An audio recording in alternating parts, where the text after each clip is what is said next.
keseresakan dalam pembangunan di Indonesia. Akibatnya para pemuda lebih memilih untuk pergi ke kota daripada harus membangun desanya. Seperti apa pemerintahan baru memberdayakan desa dan membuat desa menjadi modal pembangunan ke depan. Saya Eva Julianti, inilah Kupas Ketujuh. Kali ini dari desa untuk Indonesia.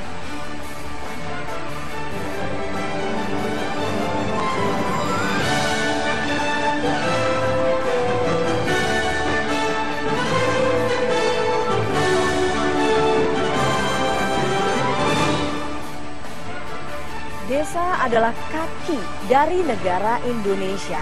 Dan melihat pentingnya desa, pemerintahan Jokowi JK menjadikan pembangunan pedesaan sebagai prioritas program pemerintah 5 tahun ke depan. Jika kaki lumpuh, maka tubuh dan kepala tidak akan maksimal karena tidak ditopang oleh kaki yang kuat. Kaki negara dalam menyebut desa ini merujuk istilah Muhammad Yamin dan Supomo dalam sidang-sidang BPUPKI sebelum proklamasi kemerdekaan. Indonesia harus dibangun dalam 3 tingkatan. Pertama, pemerintahan desa. Kedua, pemerintahan daerah. Dan ketiga, pemerintahan pusat. Kita selalu melihat selama ini bagaimana desa hanya dijadikan objek bagi politisi, pejabat pemerintahan, swasta, dan kontraktor. Desa hanya menjadi lumbung suara untuk para politisi, namun kemudian dilupakan ketika mereka menjabat. Desa hingga saat ini tetap menjadi tempat yang akrab dengan kemiskinan, ketertinggalan, kuno, fasilitas jalan yang buruk, dan jauh dari teknologi. Para pemuda desa kerap meninggalkan desa untuk menuntut ilmu, namun enggan kembali ke desa untuk mengaplikasikan ilmunya dan lebih memilih ke kota untuk mencari kehidupan yang lebih layak. Lalu seperti apa pemerintahan Jokowi JK mengimplementasikan janji untuk memprioritaskan pembangunan pedesaan dalam pembangunan Indonesia ke depan? Untuk membahas hal tersebut sudah hadir di studio Kupas Ketujuh Bapak Marwan Jafar, Menteri Desa, PDT dan Transmigrasi, Budiman Sujatmiko, politisi PD Perjuangan yang juga mantan anggota Pansus Undang-Undang Desa, Ibu Hana Hasanah, anggota Dewan Perwakilan Daerah RI, Bapak Rian Nugroho, pengamat kebijakan publik, dan Ade Irawan, peneliti dari Indonesian Corruption Watch. Selamat datang di studio Bapak-bapak, Ibu-ibu. Terima kasih. Saya akan memulai diskusi ini dengan menunjukkan apa saja sebetulnya permasalahan yang ada di Kementerian Pak Marwan Jafar ini. Kita lihat, terdapat kesenjangan, kemudian menitik beratkan pendekatan keamanan dan dibandingkan kesejahteraan. Lalu ada aspek pengembangan sumber daya manusia yang menjadi masalah. Kemudian ada aspek kelembagaan, ada aspek sarana dan prasarana, dan masalah pengembangan ekonomi lokal, kemudian karakteristik daerah. Saya juga ingin menunjukkan data ini adalah data kabupaten tertinggal. Di Papua ada 27, paling banyak. Kemudian yang kedua yang terbanyak ada di Nusa Tenggara Timur. Kalau saya total 107 kabupaten tertinggal. Pak Marwan, kalau kita bicara desa, dari 74.000 desa di seluruh Nusantara, ada 32.000 desa yang dikategorikan tertinggal. Dengan implementasi Undang-Undang Desa nomor 6 tahun 2014 ini, seberapa jauh angka 32.000 ini akan berkurang atau bahkan mungkin nihil, Pak Marwan? Ya, yang pertama tentu kita harus memetakan masalahnya seperti apa di masing-masing desa itu. Dan saya sudah melakukan kunjungan langsung di beberapa desa. Memang masalahnya sangat kompleks dan butuh penanganan yang sangat serius. Oke. Itu yang pertama. Yang kedua, yang tidak kalah penting sebelum masuk ke sana adalah bagaimana kita melakukan konsolidasi di level kelembagaan dan birokrasi. Ini juga masih menjadi faktor yang tentunya harus kita selesaikan. Saya diberi waktu oleh Presiden antara 3 sampai 6 bulan yang akan datang. Saya yakin untuk menyelesaikan masalah ini. Ya, kelembagaan dan birokrasi. Kemudian konsolidasi konsolidasi birokrasi dan kelembagaan. Dan saya yakin 3 bulan insya Allah sih akan selesai.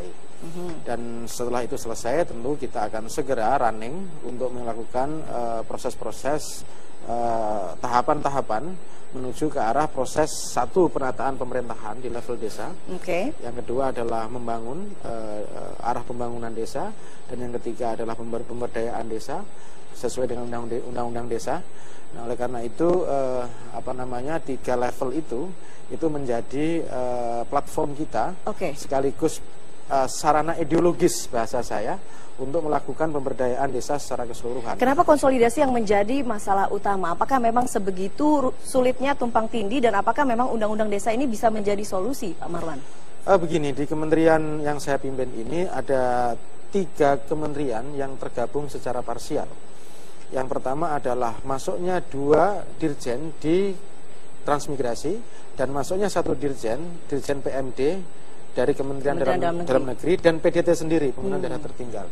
Nah, ini mau dinaikkan menjadi klaster 2. Otomatis ini akan terjadi konsolidasi di level kelembagaan dan birokrasi.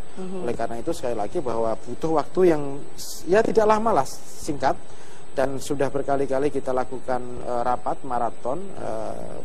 Waktu libur pun kita lakukan untuk melakukan rapat sehingga ini secepatnya bisa selesai. Dan yang 2 ini, transmigrasi dan PDT sudah selesai, tinggal kita menunggu yang Dirjen PMD dari Kementerian Dalam Negeri. Baik, arahnya untuk pembangunan desa. Tentu semua. Jadi pembangunan daerah tertinggal dan transmigrasi ini sebagai penopang untuk arahnya ke atas pembangunan desa, pemberdayaan desa dan sekaligus kemajuan desa. Pendekatan kita adalah di samping pendekatan tata kelola pemerintahan adalah pendekatan kesejahteraan atau pendekatan prosperity. Oleh karena itu sekali lagi bahwa kementerian ini adalah sangat strategis tentu dalam rangka mengimplementasikan nawacita ketiga, membangun daerah dari pinggiran dalam rangka kesejahteraan masyarakat kita. Baik, terakhir apakah konsolidasi ini kemudian akan memperlancar aliran 1 hingga 1,5 miliar ke desa, Pak Marwan? Ya, tentu itu secara otomatis karena itu amanat dari Undang-Undang Desa, Undang-Undang Nomor 6 tahun 2014. PP-nya PP nomor 43 tahun 2014 dan PP nomor 60 tahun 2014. Jadi itu sebagai implementasi semuanya dan itu otomatis nanti akan kita susun. Tidak hanya sekedar dana itu mengalir sampai desa, tapi yang lebih penting dari itu adalah pertama kita harus melakukan fasilitasi, pendampingan, monitoring, pelatihan, penataan administrasi desa sehingga dana itu betul-betul akuntabel, bisa dipertanggungjawabkan dan tepat sasaran programnya. Jadi apa kebutuhan-kebutuhan yang ada di desa itu menjadi sesuatu yang dimunculkan atau yang dijadikan program di desa itu sehingga tidak salah sasaran dan tidak salah program. Sekaligus bagaimana kita melakukan supaya dana itu betul-betul bisa dipertanggungjawabkan, amanah dan akuntabel. Mas Budiman, Anda adalah penggagas Undang-Undang Desa. Apakah kemudian perubahan kementerian, ada 2 dirjen dari Kementerian Transmigrasi dan 1 dirjen dari Kementerian Dalam Negeri yang kemudian bergabung dengan Kementerian Pak Marwan ini, apakah ini kemudian akan mengganggu aliran dana 1 hingga 1,5 miliar? Perlu dipahami Eva bahwa Undang-Undang Desa ini semangatnya adalah mengkonsolidasikan seluruh peranata maupun anggaran dari APBN yang selama ini mengalir ke desa lewat berbagai pintu. Artinya sudah sejalan dengan Undang-Undang Desa? Bukan cuma sejalan, bahwa itu justru adalah perintah utama. Perintah utama adalah mengkonsolidasikan seluruh peranata yang berkaitan dengan desa. Mengkonsolidasikan artinya apa? Tadi Pak Menteri sudah berbicara, desa itu aspek pemerintahan, aspek pembangunan, aspek pemberdayaan, kebudayaan juga mestinya ya. Sebenarnya kalau kita bicara tadi ada 3 kementerian ya, Trans, Dalam Negeri, PMD dan PDT sendiri. Sebenarnya ada 1 lagi Direktorat Jenderal yang seharusnya disatukan, yaitu adat dari Kementerian Sosial. Ini sebenarnya masih di Kementerian Sosial, padahal di dalam Undang-Undang Desa ditegaskan desa, Undang-Undang Desa ini mengatur desa secara umum, generik, maupun desa adat. Jadi Kementerian Desa juga ngatur desa adat juga, bukan ngatur artinya dia memanage desa adat, mengurus desa adat. Nah, karenanya sebenarnya Direktorat Jenderal yang berkaitan dengan masalah adat di Kementerian Sosial idealnya juga harus dimasukkan. Apa pengaruhnya kemudian? Pengaruhnya begini, bukannya tidak ada selama ini anggaran ke desa, sudah ada. Bahkan pada saat kami membahas Undang-Undang Desa tahun 2013 dengan mengacu APBN kita yang 1.600 triliun, menurut pengakuan Bappenas itu 42, sekian triliun itu untuk desa. Sudah di 2013 ya, artinya sudah desa. Ada dana. Pengakuan dari Bappenas ya. uang itu ternyata selama ini melewati berbagai macam jalur. Kementerian Pertanian ada di situ, Kementerian Tenaga Kerja ada di situ, Kementerian Pendidikan ada di situ. Apa yang terjadi? Uang sebanyak itu ternyata gagal untuk memecahkan persoalan kemiskinan. Karena apa? Saat dia dialirkan, itu yang menentukan bukan masyarakat desa sesuai kebutuhan, tapi itu program teknokratis sektoral masing-masing kementerian, tumpang tindih. Ada yang satu desa dapat terus, tetangganya nggak dapat. Jadi undang-undang desa inginnya bukan sekedar kesenjangan antara desa dan kota, tapi juga kesenjangan antara desa satu dengan desa yang lain. Nah, dengan ada satu pintu, menurut saya ini bagus, ini penting. Jadi pertaruhan Saudara Marwan sebagai menteri pada menit pertama adalah, kalau ibaratnya pada tandingan bola, dia sanggup gak menggolkan, menyarankan gol pada menit-menit pertama, yaitu apa? Penataan satu pintu. Kalau ini gagal, ya, kalau ini gagal, maka cita-cita dari undang-undang desa untuk menjadikan desa sebagai self-governing community, komunitas yang mengatur diri sendiri berdasarkan hak asal usul, itu akan gagal. Dan artinya ya desa tetap saja menjadi pecah-pecah. Gini gampang, Eva bayangkan pizza. Pizza itu ada tomat, ada keju, ada bawang putih, ada mushroom, ada daging. Bandingkan dengan tanah desa. Ada tomat, ada sapi juga, ada daging, ada jamur. Desa dalam pengertian undang-undang desa adalah kita ingin tumbuhan itu dari bawah. Kalau ini jamurnya, dagingnya itu di top down, basil segala macam. Ini artificial, ini natural. Undang-undang desa ingin agar desa dibangun secara natural, bukan secara project kementerian keju, kementerian jamur, kementerian itu, bukan itu. Tapi ini natural dari bawah. Oke, kita akan bahas lebih lanjut lagi apakah memang jalan ini sudah on the track sesuai dengan nawacita yang tadi disampaikan oleh Pak Marwan. Kita akan kembali setelah pariwara. Pemirsa, Kupas ke-7 kembali sesaat lagi.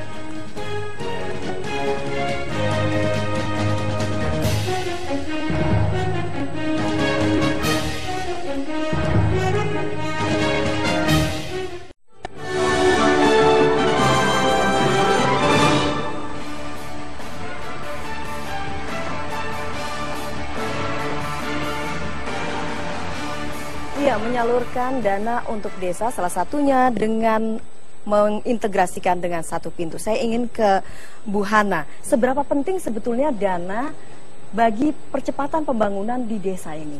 Ya, kalau kita memang lihat dari Undang-Undang Nomor 6 tahun 2014 ini, memang harapan besar sebetulnya rakyat di desa, dengan harapan lagi iming-iming yang 1 sampai 1,4 miliar.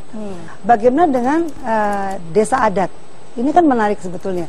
Sekarang dengan desa, pembangunan desa dengan desa adat, apabila desa tidak dimasukkan, otomatis ini desa adat itu akan bubar. Dia akan menggabungkan diri menjadi desa-desa yang lain, apalagi dengan langsung kucuran dananya ke satu titik, istilahnya untuk pembangunan infrastruktur, kemudian pembangunan-pembangunan yang lainnya. Nah, tapi kalau memang masalah sebetulnya bukan di desa tapi di birokrasi, nah ini kita kembali kepada kementerian langsung kan, kenapa ini terjadi gitu.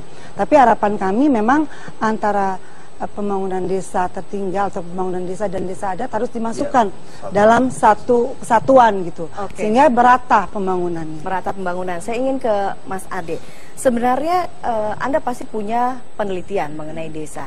Sebenarnya berapa dana yang dibutuhkan oleh sebuah desa untuk membangun sehingga menyamakan pembangunannya dengan desa-desa yang lain?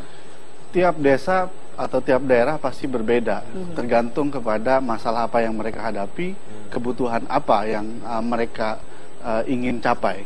Jadi, nah kalau bicara uang, biasanya akan mengikuti pada usulan program, gitu ya. Jadi, dan saya kira kalau dilihat di semangat undang-undang ini kan ingin menjadikan desa tidak lagi menjadi objek kebijakan, tapi subjek. Kalau pakai istilah Mas Budiman, kalau mau pizza, selama ini kan pizzanya topping maupun isinya ditentukan pusat. Sekarang didasarkan pada kebutuhan dan kemauan masyarakat desa, maunya gitu seperti apa. Jadi semangatnya itu, dan kami melihat memang dikaitkan dengan undang-undang ini ada 2 peluang. Pertama, memperdalam demokrasi. masyarakat desa diajak untuk berpartisipasi dalam proses pembuatan kebijakan dan menyelesaikan masalah mereka gitu ya dalam proses pembuatan kebijakan tersebut gitu ya. Mereka juga diajak untuk ikut mengawasi gitu ya. Yang kedua peluangnya ini juga peluang untuk mendorong kesejahteraan gitu. Jadi saya kira kami lihat semangatnya itu dan ya makanya kemudian ini perlu dibantu karena proses ini kan yang saya katakan tadi untuk tahu berapa kebutuhan mereka ini kan secara teknis harus ada yang mendampingi gitu ya karena selama ini karena mereka sering dijadikan objek kebijakan dipikirkan bukan mereka memikirkan akhirnya secara teknis mereka tidak ada kemauan untuk berpartisipasi secara teknis mereka tidak punya kemampuan untuk berpartisipasi ini yang harus dikawal dan saya kira ini tugasnya Pak Menteri. Nah itu pertanyaannya lalu bagaimana memastikan dana yang disampaikan ke desa ini sesuai dengan peruntukannya karena sudah ada pendampingan juga. Jadi sampai hari ini belum dan akan kita buat pendampingan sesistematis mungkin dan tentunya kita akan buat sistem informasi terpadu dari seluruh desa sehingga kita bisa ikut mengaudit juga dari kementerian jika ada misalnya penyimbangan dana itu. Sebagaimana saya katakan tadi memang butuh fasilitasi, butuh pelatihan, monitoring, butuh pendampingan sekaligus juga menata sistem administrasi pemerintahan desa itu. Dan oleh karena itu sekali lagi bahwa pendekatan pendekatannya adalah pendekatan kesejahteraan. Di sini adalah bukan top down memang tetapi bottom up. Oleh karena itu Musrebangdes, musyawarah desa itu memang itu salah satu fungsi untuk menelurkan gagasan-gagasan dan ide-ide tentang kebutuhan real di masyarakat di desa tersebut. Sehingga betul-betul ini sesuai dengan apa yang dimaui desa tersebut. Nah, oleh karena itu sekali lagi bahwa kementerian ini adalah sangat strategis karena memang dalam konteks kebangsaan kita salah satunya adalah bagaimana ini sebagai seatbelt NKRI kita, terutama di daerah-daerah perbatasan.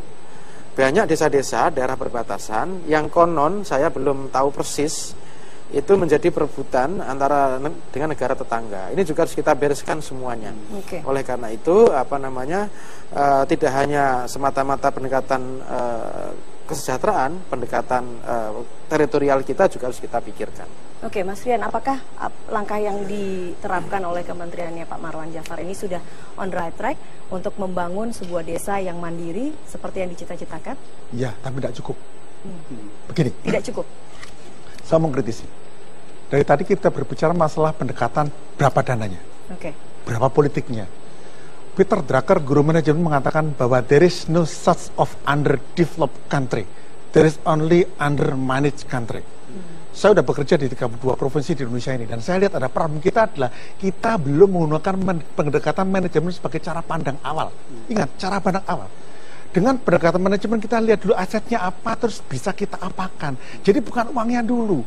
Pertama, kedua, bahwa undang-undang desa ini tidak boleh terjebak kepada upaya penyeragaman desa. Saya agak khawatir karena desa kita hancur ketika di Orde Baru kita bikin undang-undang desa yang menyamakan desa. Tadi dikatakan beliau bahwa bagaimana dengan desa adat. Jadi ini perlu cermati lagi agar ekstra hati-hati. Baik, tapi kalau itu akhirnya formulasi kesannya jelek, rusak. Yang ketiga, saya sepakat dengan transmigrasi, tapi transmigrasi nggak cocok dengan cara sekarang ini. Transmigrasi harus transmigrasi yang memberikan nilai tambah. Contohnya, dulu transmigrasi kita kirim petani Jawa suruh ke Kalimantan, nggak bisa. Dia bisa nyangkul kok suruh nebangin pohon. Jadi yang kita kembangkan, pemerintah menyiapkan namanya sawah estate. Setiap 2 hektar petani suruh ke sana, tapi tidak gratis. Dia kerja suruh bayar. Kita kebiasaan ngasih gratis sehingga masyarakat kita tidak terbiasa untuk self-help. Kita nggak bisa jadi bangsa yang besar kalau kita nggak bisa terbiasa nolong kerja sendiri, dikit-dikit pemerintah, nggak bisa. Itu approach migrasinya. Bisa juga nanti sawah estate, bisa kebun estate. Jadi udah ready rakyat ke situ dan mereka tuh apply, dites. Jadi betul-betul yang memang mau kerja, nggak cuma pergi terus puso. Ketiga, keempat, bahwa ini perlu dicermati. Ingat teman-teman pada waktu kita membuka keran desentralisasi, begitu dibuka langsung juk, jumlah daerah begitu boom. bikin kebijakan undang-undang desa saya belum melihat batas desa di stop sampai di mana. Sekarang kita punya 80.000 desa. Perkiraan saya kalau nggak diatur sekarang 2 tahun lagi lipat 2. Kita budget kita habis gara-gara itu juga. Jadi gara-gara kita mau nampak populer.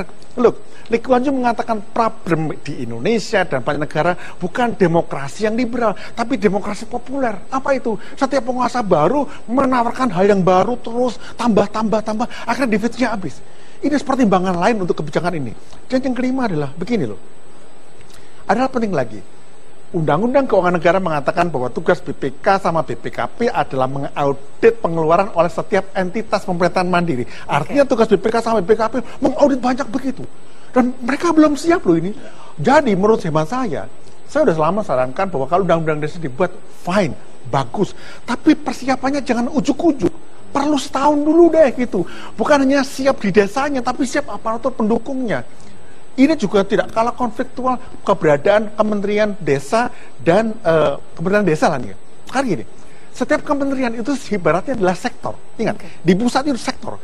Tapi Kementerian Desa itu area. Loh, kementerian kok desa? Kementerian itu nggak boleh region, tapi sektor. Nah, konflik ini akan tercipta. Saya sepakat dengan Mas Budiman. Konflik ini selesaikan karena apa? Kalau ya mas sektor mengatakan ini sektor saya pegang, dia nggak salah. Wong berkat sektor, ini region tak semuanya, ya nggak salah. Tapi ini adalah komplikasi dalam public administrasi kita. Ketidakfahaman mendefine public administrasi membuat sekarang kita punya tugas besar undang-undang desa ini. Ini belum hal yang lain-lain, baru yang ini aja. Oke, nanti Pak Marwan, kita sambung yang lain nanti. Pak Marwan, Anda harus menjawab segala catatan dari Pak Rian, tapi setelah pariwara, pemirsa tetap bersama kami. Kupas Ketujuh kembali sesaat.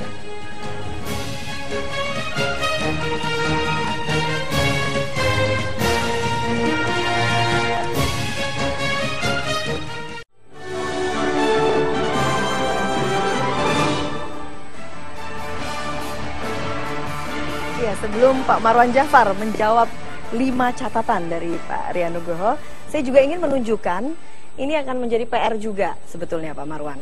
Kita lihat ada objek-objek yang berpotensi dikorupsi di desa.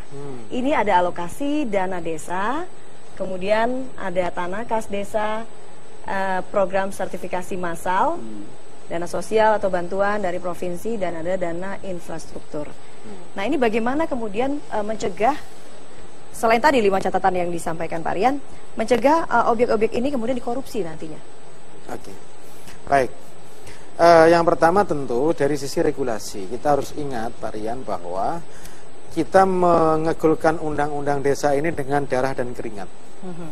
Kami masih ingat betul bahwa ketika pimpinan DPR menyurati fraksi-fraksi di DPR, kebetulan waktu itu adalah saya ketua fraksi PKB DPR RI, tidak ada satupun orang yang concern bahwa undang-undang ini harus diusulkan di dalam prolegnas. Kami waktu itu adalah satu-satunya fraksi dari 5 prioritas undang-undang yang diusulkan kepada pimpinan DPR dalam prolegnas itu adalah salah satunya undang-undang desa. Belum ada satu fraksi pun ketika itu yang mengusulkan. Saya ingat persis karena saya ketua fraksinya. Alasannya waktu itu sangat sederhana, kami mengusulkan memang ya sama pikiran kita semua bahwa pembangunan dimulai dari desa, desa mengepung kota dan seterusnya itu. Alasan-alasan yang selama ini kami diskusikan sebagai aktivis lah kira-kira itu. Nah, yang kedua adalah kami ngotot sejak kami ngotot waktu itu desa, bahwa 10% APBN itu harus terimplementasi di dalam undang-undang itu.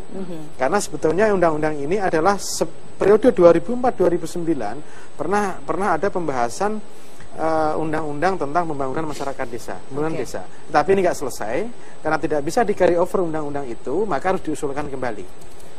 Nah, 10% ini sangat masuk akal karena memang kebutuhan masyarakat desa sangat luar biasa besar.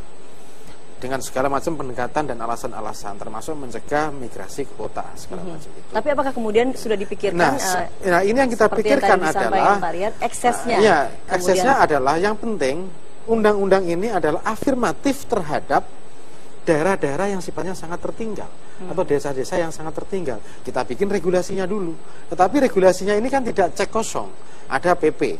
Nah, PP 43, PP 60 ini memang butuh revisi-revisi sehingga PP ini betul-betul implementatif terhadap apa yang dimaui Pak Rian tadi itu.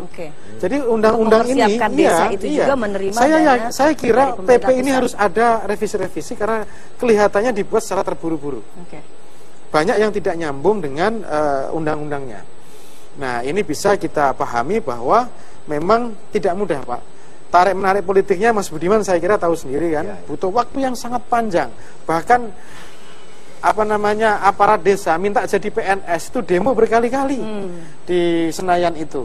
Jadi tidak mudah. Jadi tolong dipahami antara dasain dan dasolennya ini memang tidak bisa sama. Oleh karena itu sekali lagi undang-undang ini ada saja. Ini sudah syukur alhamdulillah ini selesai ini. Karena tarik-menarik yang luar biasa berat itu. Yang kedua, tentu kita harus memperkuat soal manajemen. Saya sepakat. Sebetulnya yang saya sampaikan sejak awal tadi itu dalam konteks secara umum adalah salah satunya juga membahas tentang manajemen. Nah, persoalannya adalah sumber daya manusia di level pedesaan memang harus kita akui memang butuh pemberdayaan. Sehingga yang disebut dengan penataan manajemen itu harus betul-betul digarap secara serius. Dan ini sedang apa langkah untuk mempersiapkan sumber dayanya ini siap menerima dana yang dikucurkan? Ya, makanya harus ada pelatihan-pelatihan dan seterusnya itu. Itu sedang disiapkan ya? Sudah disiapkan. Nah, yang ketiga adalah dari sisi soal anggaran-anggaran yang dikorupsi tadi itu, saya kira ini kalau satu pintu dan ada sistem online yang bagus dalam rangka pengawasan anggaran itu bisa meminimalisasi terjadinya penyalahgunaan kewenangan. Transparansi. Ada transparansi di situ. Saya sangat sadar betul bahwa kalau dana ini tidak termanage dengan baik dan tidak diawasi dengan baik, tidak ada akuntabilitas keuangan yang baik, maka sangat mungkin dana ini akan dikorupsi. Ya, sekali lagi bahwa saya menghimbau semua di forum ini kepada seluruh kepala desa se-Indonesia harus bersikap hati-hati dan prudent terhadap persoalan ini, sehingga ini tidak mudah. Ini BPKP nanti akan memeriksa, BPK juga akan memeriksa, siapapun yang akan terkena ini ya pasti akan diproses secara hukum. Nah, sementara ini di satu sisi yang sebelumnya kita harus tahu bahwa di setiap kementerian itu ada bansos. Karena ini menyangkut juga masing-masing gengsi di masing kementerian dan kebutuhan sekaligus korelasinya kawan-kawan yang ada di Senayan. Nah, kalau ini disatukan menjadi satu pintu, itu akan jauh lebih ideal daripada bansos ini luar biasa banyak. Tapi sangat mungkin juga karena ya kita tahu pernah punya pengalaman di DPR bahwa apapun yang terjadi anggaran itu bisa digoreng dalam tanda kutip untuk membuat program-program baru yang ada kaitannya dengan masalah aspirasi konstituen. Nah, oleh karena itu sekali lagi bahwa jika memang diperbolehkan nanti, terutama Mas Budiman yang ada di Senayan, buatlah satu pintu semua kebutuhan yang konkret di masyarakat itu, sehingga betul-betul ini memenuhi kebutuhan yang ada. Bukan banyak program yang sekarang ini sangat parsial. Tergantung kok anggota DPR-nya yang bawa. Kalau memang tidak punya akses kepada anggota DPR dan tidak punya akses kepada jalur birokrasi, sangat tidak mungkin desa itu akan mendapatkan bantuan. Itu problem realnya seperti itu. Jadi apa yang disampaikan Pak Riam memang belum terjawab secara utuh. Tetapi saya secara garis besar saya sudah memahami bahwa segala macam problematika itu sedang kita pelajari, sedang kita siapkan, sehingga dalam waktu 3 bulan ini sudah running sedemikian rupa, sambil kita memperbaiki, Pak, terutama ini yang paling penting juga adalah revisi tentang anggaran kita. Kalau 3 departemen ini di kementerian ini digabung secara parsial tadi, tentu dengan anggaran yang sangat kecil, dan itu mengacu kepada pembangunan daerah tertinggal, transmigrasi, dan Ditjen PMD, sangat tidak mencukupi dengan beban yang ada di dalam kementerian ini. Sebelum saya lempar ke Mas Budiman, kelihatannya ingin menambahkan, saya juga ingin bertanya ke Mas Ade. Kita tentunya tidak ingin sebetulnya dana-dana ini jatuh ke tangan koruptor tentunya kan. Kita lihat koruptor-koruptor kakap, jangan-jangan nanti ini dana untuk desa, koruptor-koruptor yang kecil-kecil tapi jumlahnya banyak. Nah, apakah kemudian tadi kalau dikatakan Pak Marwan, satu pintu dan pengawasan yang transparansi cukup? Ya, banyak catatan lah. Pertama, kalau dilihat potensi korupsinya, kami bagi dua. Dari sisi eksternal, ini bisa di 2 titik. Titik pertama adalah pada saat desa mengusulkan alokasi anggaran untuk desanya. Nah, siapa yang bisa main di sini? Orang yang memverifikasi anggaran. Bisa saja untuk mendapatkan rente mereka katakan kurang A, kurang B, kurang C, sehingga membuka ruang untuk desa memberikan kickback. Itu yang pertama. Yang kedua, pada saat pencairan anggaran. Ini kan uang di-pool di kabupaten. Transit. Ya, ditransit di kabupaten kota. Pengalaman kami di anggaran-anggaran misalnya pendidikan, ini biasanya yang sering kami sebut ada investive corruption. Jadi desa investasi dengan cara memberikan kickback atau apa uang kepada yang di atasnya agar uang bisa cepat turun. Kalau tidak ada investasi, ini akan lama, akan dipermainkan gitu ya. Dan yang kedua ini juga rawan dipolitisasi, terutama menjelang pemilu, gitu ya. Ini dari sisi eksternal. Yang kedua dari sisi internal. Dari sisi internal catatan kami bisa dua juga. Pertama dari aspek pendapatan. Ini kan desa memungkinkan untuk mencari PADES gitu ya, pendapatan asli desa itu. Ini juga pasti akan banyak perdebatan karena bisa saja masyarakat unhappy karena dipajaki A, B, C dan sebagainya, dan potensi korupsinya juga cukup besar di PADES ini. Yang kedua di belanja, dan saya kira yang paling banyak di sini. Belanja karena ya saya kira faktanya kan sekarang soal demokratisasi masih belum banyak jalan, sehingga yang paling akan dominan dalam membuat anggaran kan siapa? Bisa kepala desa atau BPDes, badan perwakilan desa. Nah di sini mereka bisa kong kali kong sehingga memunculkan misalnya kalau dalam temuan kami korupsi di desa, proyek-proyek fiktif atau kemudian markup di proyek-proyek tertentu itu ya, dan ya ini yang kemudian akan menimbulkan banyak sekali praktek korupsi yang kalau tidak diantisipasi dari sekarang, KPK atau lembaga penegak hukum akan kewalahan menangani kasus korupsi di desa. Baik, kita akan tanyakan bagaimana kemudian tadi potensi-potensi korupsi ini kemudian sudah diantisipasi oleh Undang-Undang Desa. Kita akan kembali setelah pariwara, tetap bersama kami di Kupas Ketujuh.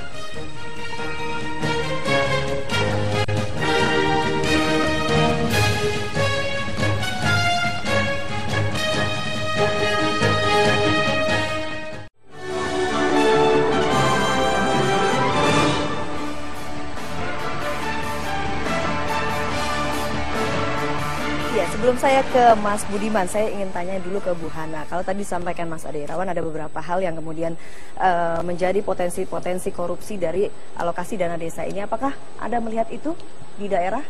Iya, kalau saya memang tadi ya, saya nggak begitu merasa sependapat. Kenapa? Karena kalau kita selalu berpikir negatif thinking terhadap desa, kapan desa kita maju gitu? Boleh aturan-aturan atau sistem yang kita bentuk itu dengan mungkin dari kementerian memiliki strategi-strategi bahwa konsepnya atau programnya seperti ini, kemudian targetnya apa di desa, dan tidak boleh dibuat seperti ini, seperti ini, seperti ini. Kalau ada batas-batas, saya yakin mungkin yang pasti SDM-nya harus ditingkatkan, tuh pasti, utama itu. Tanpa SDM ditingkatkan, nggak mungkin aparat-aparat desa itu mampu mengerjakan. Dia tidak bisa pegang komputer, apalagi mau online dan sebagainya. Tidak mungkin yang terjadi. Dan jadi, memang sumber daya manusia kita. Sumber daya utama, kalau menurut saya sumber daya utama. Dan juga kita berikanlah kepada mereka apa yang hak mereka dapat untuk pembangunan, infrastruktur dan sebagainya. Dan juga jangan terlalu ditakut-takutin, nanti kamu masuk KPK loh, kamu begini loh, kamu begitu. Orang nggak berani bekerja gitu, jangankan di desa, mungkin di pemerintahan pun takut gitu. Seorang menteri pun takut, saya kan seorang gubernur pun takut kalau sudah diimingi nanti kamu kena ini kalau kamu nggak sesuai dengan aturan. Yakin masih takut penyerapan jadi rendah. Jadi rendah. Tapi sebelum bekerja dia takut dengan kondisi yang sekarang. Kenapa? Tapi yakin masih takut nggak dengan ditakut-takuti? Udah pasti saya dengar juga karena takut. kita melihat banyak juga ya politisi pejabat yang berkeliuran di KPK. Gini, memang dengan kemarin anggaran tahun 2014 ya, memang betul fakta mengatakan penyerapannya tidak segitu maksimal, sehingga mereka bingung mau dihabiskan bagaimana. Kenapa? Karena faktor sosialisasi atau strateginya tidak pas, tidak jelas. Mungkin hal-hal yang demikian menjadi PR dari untuk kementerian untuk mengatur. Jadi tahu loh ini batasnya kayak gini loh. loh. Kalau udah punya batas, kita tidak boleh keluar dari itu. Mungkin lebih mudah aparat desa mengajukan proposalnya. Jangan sampai dimainkan oleh oknum-oknum tertentu. Kasihan kan, sudah dia beringin memajukan desanya atau membangun desanya, tapi udah ditakutkan, ya down, dan dia akan serahkan kepada orang tertentu. Ya itulah sumber-sumber korupsi terjadi. Nah, Mas Budiman sebagai penggagas undang-undang desa, apakah memang batas-batasnya sangat jelas dalam undang-undang? Suatu korupsi itu terjadi kalau tidak transparansi. Anda taruh uang 1 miliar di sini, tak ada satupun dari kita mau ngambil karena semuanya disorot. Anda taruh uang 100.000 di pojokan sana, gelap, Anda tergoda untuk ambil karena nggak ada yang lihat. Karena itu dalam undang-undang desa dalam pasal 86 ada namanya sistem informasi desa, di mana saat uang turun dari pusat itu harus dicatat oleh website kabupaten. Per desa ada di situ. Dan kemudian saat desa habis musyawarah mengambil itu, mereka harus mencatatnya dalam website desa. Dan tidak boleh ada selisih 1 rupiah pun antara uang yang jadi jatah desa setelah digabungkan dari APBN dan ADD APBD, gabungkan, kemudian ada dapat jatah desa mendapat. Saat diambil pun tidak boleh selisih 1 rupiah pun. Ya, dan itu harus dilaporkan dan wartawan akan tahu, LSM akan tahu bahwa ketika jatahnya saat desa Pahonjean, Kecamatan Majenang, Kabupaten Cilacap dapat 1 miliar 1 juta di website Kabupaten Cilacap. Ketika dia turun ke desa Pahonjean, maka di website desa itu, karena desa harus punya website dan dikembangkan oleh kabupaten, juga jumlah harus sama. Dan itu harus sesuai dengan APBD dan RKPD yang diajukan. Satu. Kedua, soal SDM. Saya usulkan nanti Pak Menteri begini aja. Tahun pertama 50% anggaran itu untuk SDM, 50% untuk infrastruktur. Tahun kedua 40% untuk peningkatan SDM, perangkat, kepala desa, RT, RW, sampai ketua Karang Taruna, ketua PKK, ketua tani, pesantren. 40%, tahun kedua 40% untuk SDM, 60% untuk infrastruktur. Tahun ketiga 30% untuk peningkatan SDM, 70% untuk infrastruktur. Tahun keempat 20% untuk peningkatan SDM, 80% untuk infrastruktur. Setelah itu 10-90. Flat 10-90 sampai pada tingkatan tertentu harus ditingkatkan, diubah lagi. Jadi menurut saya tidak ada soal yang nggak bisa dipecahkan begitu. Ya, jadi menurut saya kita percayakan saja awalnya harus berprasangka baik. Ada masalah, oke, instrumennya apa? Pasalnya sudah ada. Nanti kemudian kebijakan kementerian. Saya sepakat juga prioritas yang tadi disebutkan Pak Menteri, merevisi PP. Karena begini, semangat undang-undang desa mengkonsolidasikan anggaran. Tapi di dalam PP ternyata beberapa penggunaan desa harus tetap mengikuti kementerian sektoral. Itu secara filosofis PP mensubversi mengatur niat baik undang-undang desa. Karena pendekatan desa spasial. Tadi Pak Rian mengatakan kementerian harus sektoral. Bagi saya tidak ada yang mengharuskan juga, bisa saja spasial, bisa saja wilayah begitu. Oke, Mas Rian silakan. Begini loh. Makanya saya sekarang tadi, setiap kebijakan publik sebelum dilaksanakan ada yang namanya strategic readiness, kesiapan strategis. Termasuk kalau perlu simulasi dulu. Saya sepakat dengan Mas tadi, mungkin tahun depan 50% itu SDM dulu. Tapi jangan dieksekusi sebelum dibuat namanya simulasi. Ya, betul. Karena kalau enggak risikonya banyak, ini namanya risk management di dalam pembangunan. Betul. Nah, tentang tadi, saya tuh selalu karena saya menekuni sebagai pembelajar dan pengajar, saya ajarkan di pabrik administrasi. Kecuali negara komunis itu semuanya sektoral sama regional jadi satu. Tapi di negara yang itu cross, ini cross sektoral, ini cross area. Kalau nggak konflik, contohnya bansos itu udah dideklar sama Pak Presiden, ditaruh di tempatnya Bukoviva, Menteri Kesehatan Sosial. Nah, itu kan konflik. Kita tidak usahlah konflik lagi. Kita mau membangun yang baik. Jadi, menurut hemat saya, Bapak punya pekerjaan nanti, tolong itu betul-betul kita support Pak, supaya benar-benar berhasil. Tapi jangan berkatnya sektoral. Oh, aku kan desa milik semuanya. Jadi ini betul-betul sesuatu yang berat. Karena yang namanya harusnya dia sektoral masuk ke regional. Itu pertama. Kedua, ada beberapa indikator yang perlu diperbaiki. Nomor satu, contohnya, dikatakan bahwa kriteria memberikan uang kepada desa adalah yang utama adalah jumlah penduduk miskin. Ini adalah pendekatan yang disinsentif. Kalau seperti ini saya bilang, oh kalau gitu saya tambah aja jumlah miskin kita. Ingat yang namanya BLT itu diberikan kepada kawasan yang miskin. Untuk itu di beberapa daerah berlomba-lomba memiskinkan diri. Ini kebijakan yang disinsentif buat diganti. Kalau perlu, kalau you bisa mengurangi yang miskin dapat tambahan. Jadi jangan yang nakal dikasih hadiah. Yang ketiga, istilah. Saya mohon istilah desa kepung kota hilangkan atau makan bubras karena istilah komunis ini.